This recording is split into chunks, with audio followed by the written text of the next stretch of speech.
भगवान श्री कृष्ण अर्जुन को माता कुंती की बातें याद दिला देते हैं। अर्जुन को मोह खत्म हो जाता है, लेकिन फिर अर्जुन धर्म की बातें करने लग जाता है और कहता है, हे मधुसूदन, मैं रणभूमि में भीष्म और द्रोण के साथ बाणों से कैसे युद्ध करूं?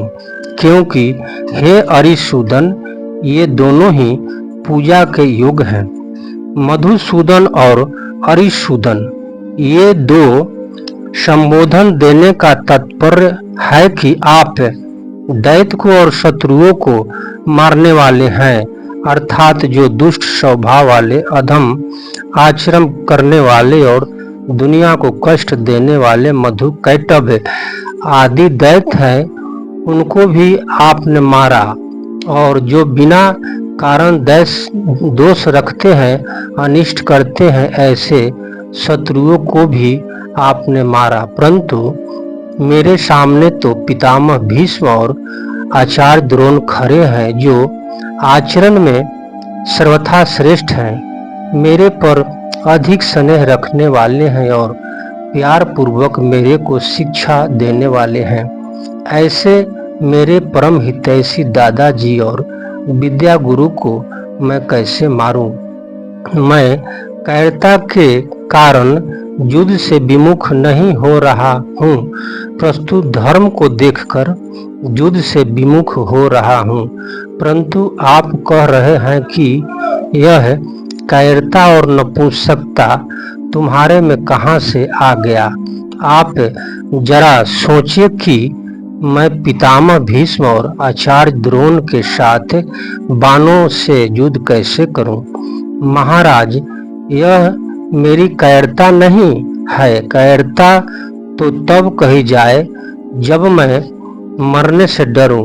मैं मरने से नहीं डर रहा हूं, परंतु मारने से डर रहा हूं।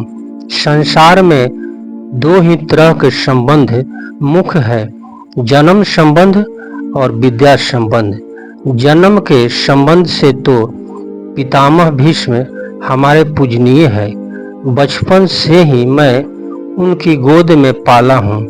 बचपन में जब मैं उनको पिताजी पिताजी कहता, तब वे प्यार से कहते कि मैं तो तेरे पिता का भी पिता हूँ। इस तरह वे मेरे पर बड़ा ही प्यार स्नेह रखते आए हैं। विद्या के संबंध में आचार्य द्रोण हमारे पूजनीय हैं।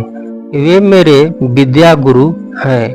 उनका मेरे पर इतना स्नेह है कि उन्होंने खास अपने पुत्र अश्वत्थामा को भी मेरे समान नहीं पढ़ाया। उन्होंने ब्रह्मास्त्र को चलाना तो दोनों को सिखाया, पर ब्रह्मास्त्र का उपसंहार कराना मेरे को ही सिखाया, अपने पुत्र को नहीं। उन्होंने मेरे को यह वरदान भी दिया है कि मेरे शिष्य में अस्त्र शस्त्र कला में तुमसे बढ़कर दूसरा कोई नहीं होगा। ऐसे पूजनीय पितामह भीष्म और आचार्य द्रोण के सामने तो वाणी से रे तू ऐसा कहना भी उनकी हत्या करने के समान पाप है। फिर मारने की इच्छा से उनके साथ बाण से युद्ध करना कितनी भारी पाप की बात है। संबंध में बड़े होने के नाते पितामह भीष्म और आचार्य द्रोण, ये दोनों ही आदरणीय और पूजनीय हैं। इनका मेरे पर पूरा अधिकार है। अतः ये तो मेरे पर प्रहार कर सकते हैं, पर मैं उन पर बाणों से कैसे प्रहार करूं? उनका प्रतिद्वंदी होकर युद्ध करना तो मेरे लिए बड़े पाप की बात है, क्योंकि ये दोनों ही मेरे द्वारा सेवा करने योग्य हैं और सेवा से भी बढ़कर पूजा करने योग्य हैं। ऐसे पूज्यजनों को मैं बाण से कैसे मारूं।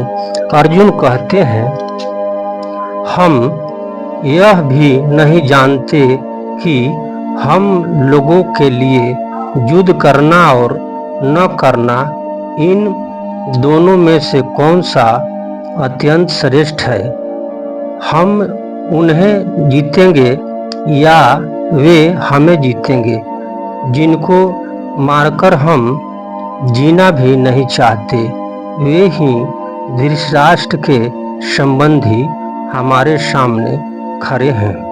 मैं युद्ध करूं अथवा न करूं, इन दोनों बातों का निर्णय मैं नहीं कर पा रहा हूं, कारण कि आपकी दृष्टि में तो युद्ध करना ही श्रेष्ठ है, पर मेरी दृष्टि में गुरुजनों को मारना पाप होने के कारण युद्ध न करना ही श्रेष्ठ है।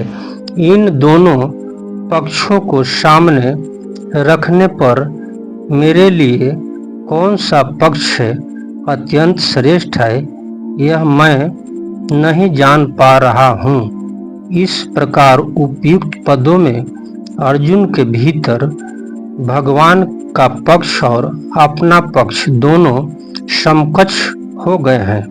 अगर आपकी आज्ञा के अनुसार युद्ध भी किया जाए तो हम उनको जीतेंगे अथवा वे दुर्योधन हमारे को जीतेंगे, इसका भी हमें पता नहीं है।